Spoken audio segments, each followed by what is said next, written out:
and the 21401 petition, and it will grant the request for a new trial. That is an emotional and surprised. There's Jack McCullough reacting to this news in the courtroom. He was freed from prison. 76 years old. He was convicted in 2012 for a 1957 murder of a little girl, 7-year-old Maria Ridolph. She was taken from her front yard. She was out there playing in the snow with a friend, and the friend ran off to get her mittens. This little girl's body was found weeks later. It was a crime at the time that gripped the attention of the entire nation. In 2012, it was the oldest cold case ever to go to court. McCullough always maintained his innocence. Janie O'Connor stood by him throughout. She is Jack McCullough's stepdaughter. Janie, I'm happy for your family, obviously.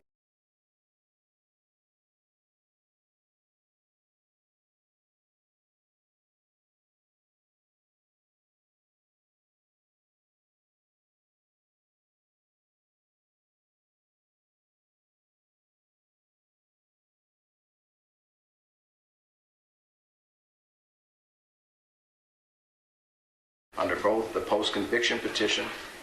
McCullough's body was found weeks to go to court. This was a wonderful afternoon for all of you, so thank you very much for being here today. Thank you for having me. First question, how did this happen? How was he wrongful? You know, he said he was off at an Air Force recruiting base during the time this crime happened. Why didn't they believe that the first time around? Well, the first time around in 1957, when Jack, along with hundreds of other people, were considered suspects, he was cleared. He made a collect phone call from another city that was verified by the FBI agents. They interviewed the phone operator and the manager.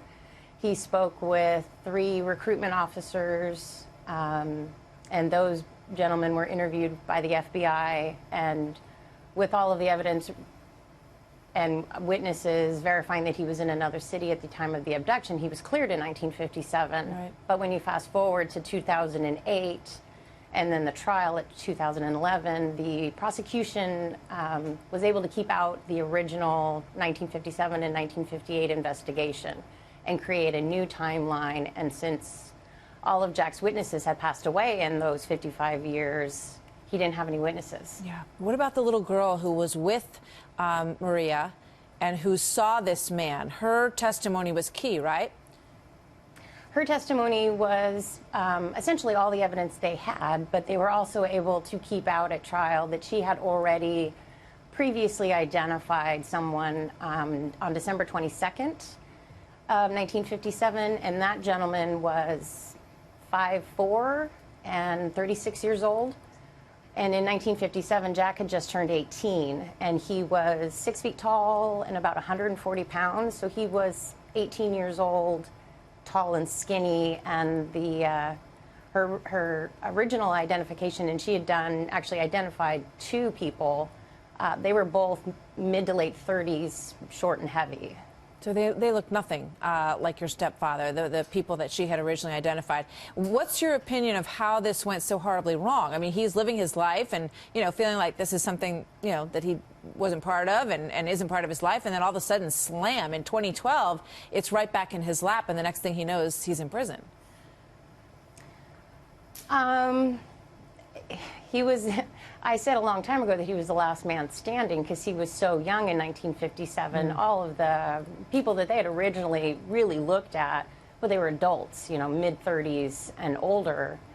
You know, and Brian Henley and Larry Cott, they received awards for their police work in this case. Finding him guilty.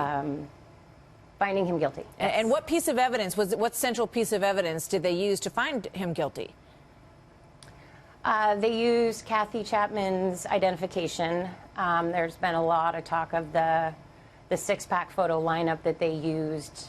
Illinois requires that the lineup reflect previous descriptions and identifications. Her previous identifications were of late 30s, short and heavy, but the 6-pack array they used were high school yearbook pictures. Right. So very drastically different.